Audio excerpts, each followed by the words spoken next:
Lastly, I want to thank everyone who came to support me today: Noelle, Virginie, Natalie, all my siblings,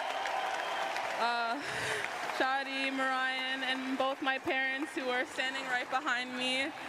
I wouldn't have been here if it wasn't for them. Before the trophies, before the headlines, before Canada started calling her the next big thing, there was a family staring down a choice no one should ever have to make. Stay in a country where the walls were closing in, where conflict could rip everything away in an instant, or leave, knowing they might never see home again. They chose to leave, not for luxury, not for opportunity, but for survival. From crowded buses, to cold apartments, from night shifts, to empty bank accounts, a dream began to take shape. A dream they could barely afford to believe in. That dream had a name: Victoria Mboko. But here's what makes her story different. This wasn't just about winning matches. This was about paying back, a debt written in sacrifice. And the way she did it, no one saw coming. Her story doesn't start on a tennis court. It begins thousands of miles away, in a country where survival was a daily question. Her parents, Cyprien and Godet, knew the dangers were closing in. Conflict had already taken so much from the people around them. Friends gone overnight,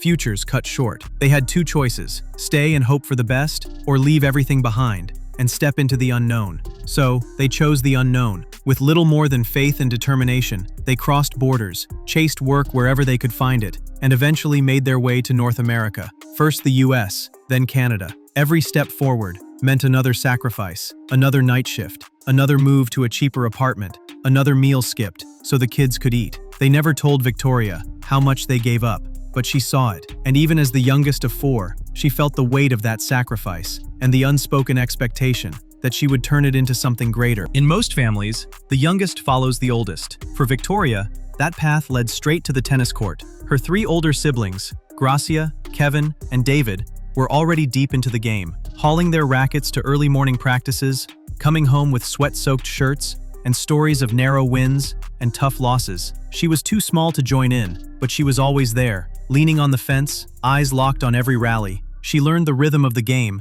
before she could even hold a racket properly. At first, it was just curiosity. Then, it became something else, a quiet obsession. She'd spend hours imitating their swings in the driveway, chasing imaginary balls across the cracked concrete, pretending the shouts of her siblings were the cheers of a stadium crowd. Her parents didn't have to push her. Watching her brothers and sister fight for every point lit something inside her, a fire that grew with every match she saw them play. And soon, the youngest Mboko wasn't just a spectator, she was a contender. Talent is one thing. Turning it into a career, that takes sacrifice, more than most people will ever see. For the Mboko family, tennis wasn't just a game, it was an investment, and every investment came with a cost. Her father, Cyprien, worked night shifts, sometimes catching just a few hours of sleep before driving Victoria to early training. Her mother, Godi, balanced studies and work, holding the family together while bills piled up. But here's the thing, the deeper Victoria went into competitive tennis, the higher those costs climbed.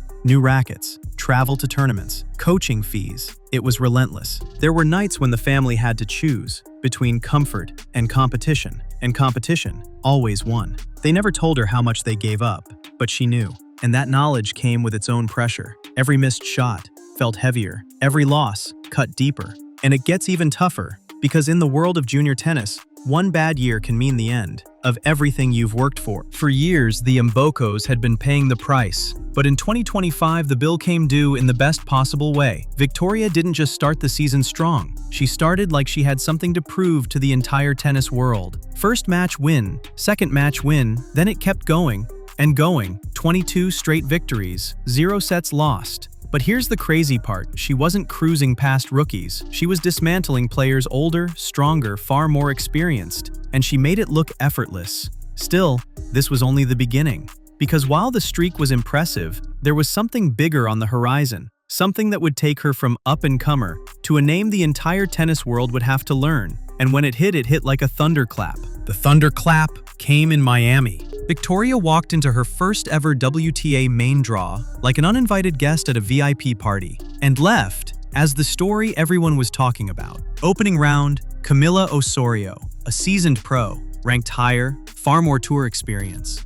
Lean in with intrigue. On paper, it wasn't even close. But here's the twist, the paper was wrong. From the very first rally, Victoria played like the court belonged to her. Precision serves, fearless returns, and that unshakable composure you can't coach. Shift to crowd energy.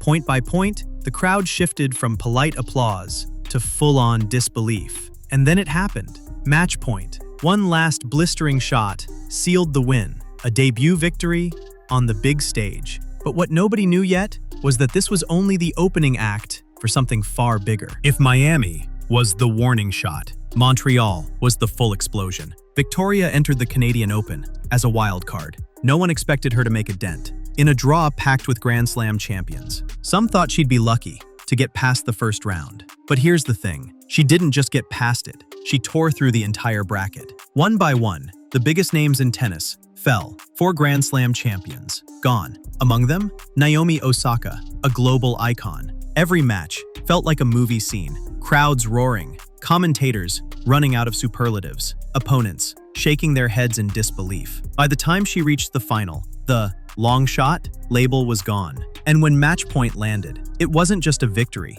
it was a statement. Canada had a new star. But the real question now is, was this her breakthrough moment, or just the opening chapter of something even bigger? From a family fleeing war to lifting a trophy in front of her home crowd, Victoria Mboko's story already reads like a sports fairy tale. But fairy tales usually end here. Hers is just getting started. Every match she plays now carries the weight of expectation and the danger of slipping back into the shadows. Because here's the truth, the rise is only half the story. Staying at the top, that's where the real fight begins. And if history has taught us anything, it's this. When the youngest Mboko steps on court, you'd better watch closely, because the next chapter could change everything.